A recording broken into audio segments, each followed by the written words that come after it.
apa sudah nampak di layar, Pak? Ya, jelas. Tinggal diperbesar ini. Nah, ya betul.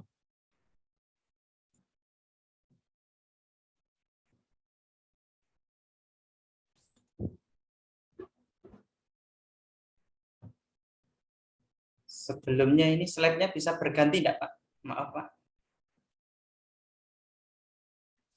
Ya, oke. Bisa berganti, Pak, ya? Ya. Bismillahirrahmanirrahim. Assalamualaikum warahmatullahi wabarakatuh. Waalaikumsalam warahmatullahi wabarakatuh. Dan kami hormati Bapak dosen pengampu, Bapak Zulkifli Hadi Imawan, LC MPom PhD, sebagai dosen pengampu dalam mata kuliah Pemikiran dan Peradaban Islam, serta kawan-kawan sekalian yang saya banggakan.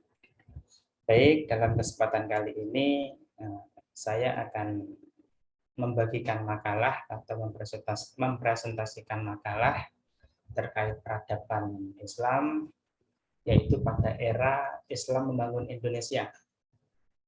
Itu lebih tepatnya pada materi terkait dinamika pemikiran hukum Islam pada era kemerdekaan. Baik, kita langsung ke materi. Yang pertama, kependahuluan terlebih dahulu. Apa yang melatar belakangi pembahasan ini ialah bahwa sejarah lahirnya negara Indonesia tak lepas dari masuknya agama Islam ke Nusantara. Hal ini dimulai sejak ditemukannya kuburan Fatimah binti Maimun di Jawa Timur, kemudian berdirinya Kerajaan Pasai, serta masuknya Wali Songo di Pulau Jawa sekitar abad ke-11 hingga abad ke-13 Masehi. Kemudian, kekuatan Islam dalam mempersatukan wilayah Nusantara terlihat ketika perjuangan melawan penjajah hingga kemerdekaan Indonesia. Selanjutnya, keinginan dan semangat untuk membentuk sebuah negara yang utuh dicetuskan pertama kali oleh Syarikat Islam dalam NTICO, National Indis Congress, pada 17-24 Juni 1916 di Surabaya. Kongres ini membahas tentang pandangan Islam mengenai demokrasi dan sosialisme. Kongres ini terus berlanjut hingga tahun 1921 yang nantinya akan melahirkan Sumpah Pemuda pada tahun 1928. Dari pernyataan tersebut sehingga telah terbukti bahwa peran umat Islam dalam perjuangan pergerakan kemerdekaan Indonesia sangat besar. Islam mampu bertahan sebagai agama mayoritas dan mampu menanamkan ideologinya untuk selanjutnya diaktualisasikan ke dalam pergerakan melawan penjajah. Dengan kata lain, Islam berperan dalam membangun Indonesia. Kemudian apa yang akan kita perdalam pada kesempatan kali ini, yaitu yang pertama terkait pergerakan sosial keagamaan pra kemerdekaan Indonesia, dan yang kedua terkait dinamika pemikiran hukum Islam di era kemerdekaan. Kita masuk ke pembahasan yang pertama yang terkait Islam dan pergerakan sosial keagamaan pra kemerdekaan Indonesia. Ulama sebagai tokoh kunci gerakan sosial keagamaan dan pendidikan Islam secara historis memiliki fondasi intelektual dan sosial yang mapan dalam mempertahankan posisi penting mereka dalam Islam di Indonesia. Pada periode kerajaan-kerajaan Islam Nusantara, masa pra-kolonialisme, ulama memainkan peran penting sebagai hakim dan syah al-Islam. Karakteristik ulama pada periode ini berperan sebagai elit agama dan menjadi bagian dari elit yang berkuasa di kerajaan. Namun, kehadiran perusahaan-perusahaan barat, khususnya VOC, menyebabkan runtuhnya kerajaan-kerajaan Islam. Pada masa inilah, ulama mengalami transformasi dari pejabat di kerajaan menjadi pemimpin lembaga pendidikan Islam yang mereka kembangkan di luar wilayah kekuasaan kerajaan. Para ulama selanjutnya mendirikan pesantren di Jawa, surau di Minangkabau, dan Dayah di Aceh. Institusi-institusi ini menjadi pusat-pusat pengembangan intelektual klasik bagi kaum muslim dan tersebar di beberapa daerah. Di masa-masa kolonialisme Belanda, kebijakan kolonial Belanda tentang Islam di Hindia juga berkontribusi dalam memperkuat terbentuknya ulama dan pesantrennya sebagai sebuah komunitas tersendiri. Kebijakan kolonial diarahkan untuk menciptakan elit agama baru yang tunduk dan dibesarkan dalam lingkaran kolonial, yakni penghulu.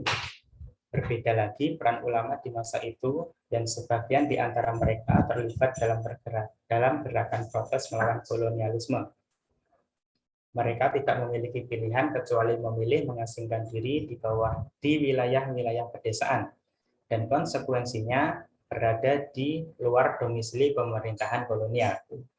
Dalam situasi tersebut, sembari menikmati status mereka sebagai elit sosial di wilayah pedesaan, ulama mengalami proses konsolidasi menjadi komunitas yang berbeda. Pada akhirnya, ulama dengan pesantrennya muncul ke permukaan sebagai apa yang disebut dengan komunitas santri, di mana ajaran-ajaran Islam dijalankan secara ketat. Sebagaimana dijelaskan di atas, pemerintah kolonial Belanda membentuk penghulu sebagai petugas keagamaan yang diberi wewenang oleh Belanda. Para penghulu ini bertugas mengurusi keagamaan sehari-hari, termasuk melakukan pengawasan terhadap pelaksanaan zakat, sedekah, dan wakaf. Meskipun pada akhirnya institusi keagamaan ini dihapus karena kecurigaan pemerintah kolonial terhadap kaum muslimin yang ditengarai dapat mengganggu stabilitas pemerintahan kolonial. Suasana dan aturan politik yang diciptakan oleh Belanda akhirnya turut menghambat perkembangan institusi-institusi muslim, khususnya pesantren-pesantren. Kenyataan ini membentuk sebuah stigma bahwa pemerintahan kolonial, yaitu Belanda dan Inggris, tidak mendukung kemajuan kehidupan sosio-religius masyarakat Muslim Jawa dan tidak memberikan kebebasan kepada mereka untuk melaksanakan praktek-praktek keagamaan sebagaimana yang telah diberikan oleh Kesultanan Mataram. Di sini pada akhirnya semakin banyak tekanan dan operasi yang dilakukan oleh kaum kolonial. Maka semakin positif respon kaum muslim dengan memandang agama mereka sebagai penggerak utama dalam upaya membebaskan diri dari penindasan kolonial. Setelah mendapatkan perlawanan dari umat Islam, pemerintah kolonial Belanda mulai agak mengurangi penekanan, pengawasan atau pembatasan terhadap aktivitas dan pengamalan keagamaan umat Islam. Mereka misalnya memberi sedikit kebebasan terhadap orang-orang Islam yang berkeinginan naik haji di Mekah. Akibatnya, umat Islam pun berbondong-bondong naik haji dengan jumlah yang selalu meningkat. Mereka selalu menunaikan ibadah haji, juga mempelajari ilmu-ilmu agama secara serius dan tekun. Sekembalinya dari Tanah Suci, mereka mengamalkan dan mengajarkan ilmu, sehingga jumlah guru agama dan institusi pendidikan Islam meningkat drastis. Berdasarkan data statistik yang ada di pemerintahan tahun 1885, terdapat sekitar 14.929 lembaga pendidikan Islam tradisional di seluruh Jawa dan Madura. Namun, karena model pengajaran pada lembaga pendidikan ketika itu mendapat batasan dari Belanda, maka para ulama memiliki keinginan kuat untuk melaksanakan pembaharuan dalam bidang pendidikan Islam, yaitu dengan cara mendirikan sekolah-sekolah dengan model Barat. Sebagaimana juga sudah mulai berkembang dan mereka saksikan di Timur Tengah. Proses belajar mengajar tidak lagi bertempat di surau-surau dengan duduk melingkar, tetapi di kelas-kelas atau sistem klasikal dengan menggunakan bangku. Kurikulum yang diajarkan pun tidak hanya berkutat pada bidang studi agama, tetapi juga diajarkan materi pengetahuan umum, termasuk bahasa Inggris dan Belanda, menjadi bagian integral dari kurikulum tersebut. Pembaruan lembaga pendidikan Islam, sebagaimana yang dijelaskan tadi, diprakarsai oleh ulama secara individual, didukung oleh masyarakat, dan kemudian berkembang menjadi organisasi gerakan sosial keagamaan Islam. Berikut beberapa perkembangan organisasi-organisasi sosial keagamaan Islam di masa kolonialisme. Satu, ada Jamiat Khair, pendirinya Sayyid Muhammad Al-Fakhur bin Abdurrahman Al-Masyhur dan kawan-kawan, berdiri tanggal 17 Juli 1905 di Jakarta. Jamiat Khair mendirikan sekolah dasar. Yang kedua ada Al-Irsyad, pendirinya Syekh Ahmad Soekarti, didirikan tahun 1913. Lembaga ini lahir dari perpecahan Jamiat Khair dan mendirikan sekolah dasar. Yang ketiga ada Persyarikatan Ulama, pendirinya Haji Abdul Halim, sedangkan tahun berdirinya tahun 1911 di Majalengka, Jawa Barat. Semula mendirikan organisasi ekonomi Hayatul Qulub yang bentuk lembaganya berupa madrasah. Yang keempat ada Muhammadiyah, pendirinya Kiai Haji Ahmad Dahlan, tahun 18 November 1912, yaitu mendirikan berbagai institusi modern, dari sekolah, kemudian fasilitas kesehatan, dan sebagainya. Yang kelima ada Persatuan Islam atau Persis, pendirinya Zamzam dan Muhammad Yunus, tahun tanggal 12 September 1923 di Bandung. Ia mendirikan madrasah, sekolah TK, HIS, sekolah mulo, dan sekolah guru. Yang keenam ada Nahdlatul Ulama, pendirinya Kiai Haji Hasyim Asy'ari dan Kiai Haji Abdul Wahab Hasbullah pada 31 Januari 1926. NU mendirikan berbagai institusi tradisional dan modern. 7. Ada Persatuan Guru Agama Islam atau PGAI, pendirinya Zainuddin Labai, tahun 1919 di Minangkabau. Ia mendirikan sekolah modern normal Islam. Yang kedelapan ada Sarekat Islam, yaitu organisasi dagang khususnya Batik Solo, pendirinya Haji Samanhudi, tahun 1911 di Solo. Lahir sebagai usaha peningkatan kompetisi dalam perdagangan batik, khususnya dari pedagang Cina. Dan penindasan oleh bangsawan Solo. Selanjutnya Hos Cokro Aminoto, tokoh dari Surabaya, mengubahnya menjadi gerakan politik dengan bernama Sarekat Islam.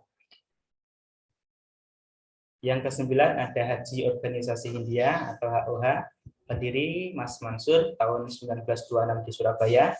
Tujuan daripada organisasi ini adalah memberikan pencerahan kepada para calon jamaah haji Hindia Belanda. 10. Ada Majelis Pemuda Dunia atau World Assembly of Youth, pendiri Lukman Harun, tahun 1960 di Jakarta. Majelis Pemuda Dunia merupakan organisasi Islam internasional yang membuat dia sering bepergian ke berbagai negeri. Reputasi internasionalnya mulai menyebar, khususnya karena dia mengetuai Komite Solidaritas Islam. Melalui organisasi ini, dia menjalin kontak dengan pemimpin-pemimpin Muslim lain, termasuk Yasser Arafat dan Muammar Gaddafi. Lukman Harun dan Jarnawi Hadikusumo adalah oposisi pemerintahan Soeharto. Keduanya adalah pendiri sekaligus pemimpin pertama Majelis Pemuda Dunia. Pembahasan yang kedua yaitu terkait dinamika pemikiran hukum Islam di era kemerdekaan. Subbahasannya yaitu yang pertama terkait ijtihad kebangsaan. Bahwa umat Islam mulai berijtihad tentang bagaimana cara mengusir penjajah dari Indonesia agar kehidupan masyarakat damai dan tentram.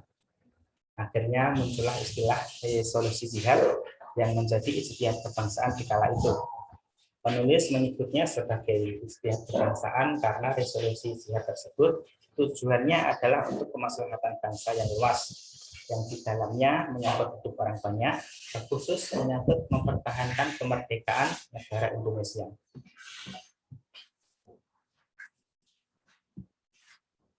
Selanjutnya, bahwa proklamasi kemerdekaan Indonesia telah membuka harapan rakyat Indonesia untuk dapat hidup sejajar dengan bangsa lain, terbebas dari belenggu penjajahan, dan dapat mengatur nasibnya sendiri. Harapan tersebut membuat bangsa Indonesia yang baru tumbuh untuk menata sumber daya yang dimiliki agar dapat mempertahankan kemerdekaan dan mewujudkan cita-cita perjuangan. Kedatangan sekutu yang memuja nikah menjadi momentum bangkitnya semangat jihad.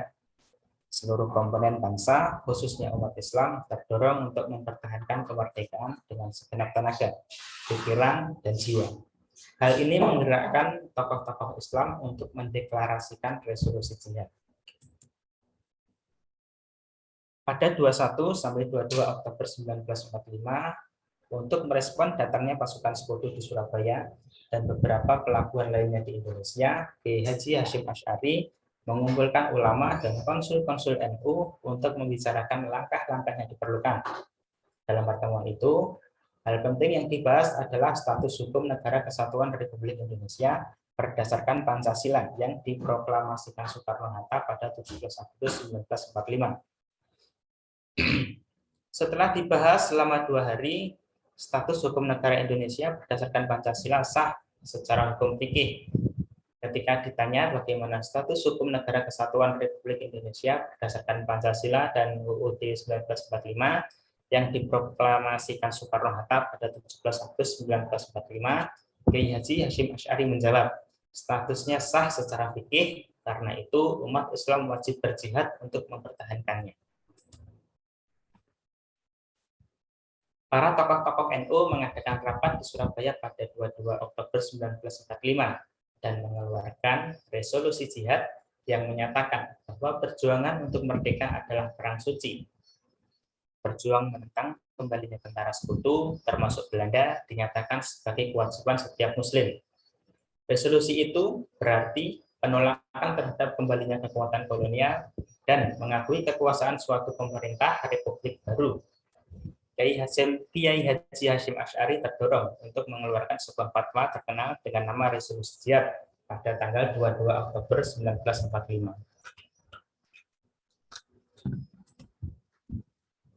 Adapun bunyi resolusi jihad yang difatwakan oleh Kiai Haji Hasyim Asy'ari adalah sebagai berikut.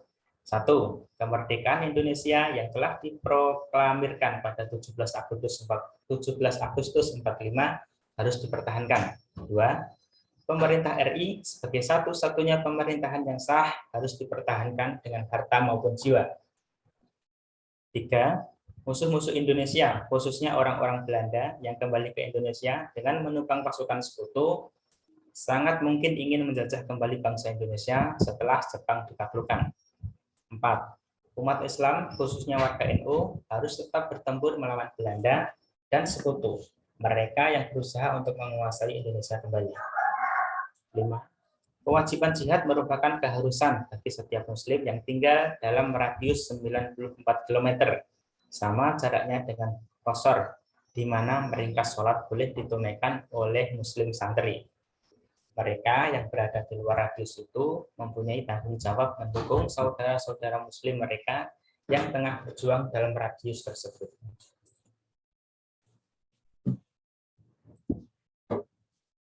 Kemudian pada Muktamar NU ke-16 di Purwokerto, yaitu tanggal 26 sampai 29 Maret 1946 Masehi, muncul pertanyaan dari Jombang, dari perwakilan Jombang, bagaimana hukum berperang untuk menolak musuh yang sudah menginjakkan kakinya di tanah air?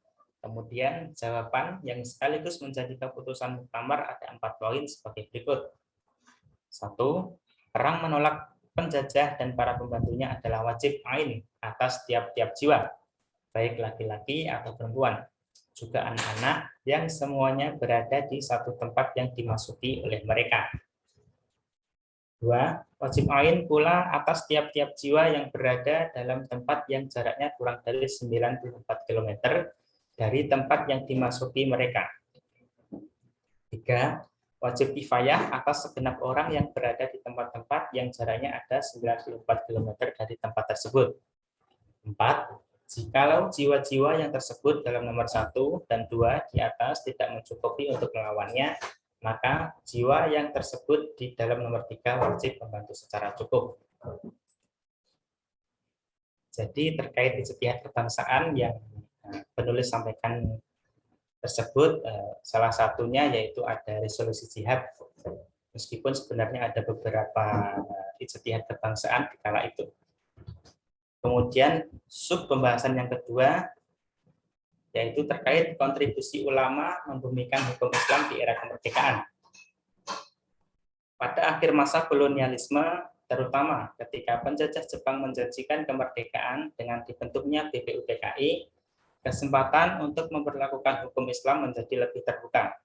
Kalangan nasionalis Islam menginginkan untuk mendirikan negara Islam dan memperlakukan hukum Islam secara komprehensif lewat dasar negara. Dalam sidang-sidang BPUPKI terjadi perdebatan tajam mengenai dasar negara antara kubu nasionalis Islam yang ingin menjadikan Islam sebagai dasar negara dengan kubu nasionalis sekuler yang ingin melepaskan pengaruh agama dari negara. Polarisasi tersebut secara jelas diuraikan oleh Supomo sebagai berikut. Memang di sini terlihat ada dua paham, ialah paham dari anggota-anggota agama yang menganjurkan supaya Indonesia didirikan sebagai negara Islam, dan anjuran lain sebagai telah dianjurkan oleh Tuan Muhammad Hatta, ialah negara persatuan nasional yang memisahkan urusan negara dan urusan Islam. Dengan lain perkataan, bukan negara Islam. Setelah melalui diskusi yang alot, akhirnya kedua kubu tersebut berhasil mencapai suatu kompromi, yaitu pada tanggal 1 Juni 1945, berawal dari pidato Bung Karno yang mencoba mempertemukan kedua kubu yang berseberangan, maka oleh Ketua Panitia, yaitu Radziman Weddiodiningrat, ditunjuklah 9 orang yang merupakan representasi kedua kubu tersebut untuk merumuskan pidato Bung Karno itu sebagai jalan kompromi. 9 orang tersebut adalah ada Soekarno, Muhammad Hatta, Mr. A.A. Maramis, yaitu tokoh Kristen pada saat itu, Abdikusno Cokro Suyoso, Abdul Kahar Muzakir, ada Haji Agus Salim, ada Mr. Ahmad Subarjo, Kiai Haji Wahid Hashim, dan ada Mr. Muhammad Yamin. Puncak kompromi terjadi pada tanggal 22 Juni 1945, bertepatan dengan hari jadi Jakarta ketika itu, yaitu dengan ditandatanganinya Piagam Jakarta.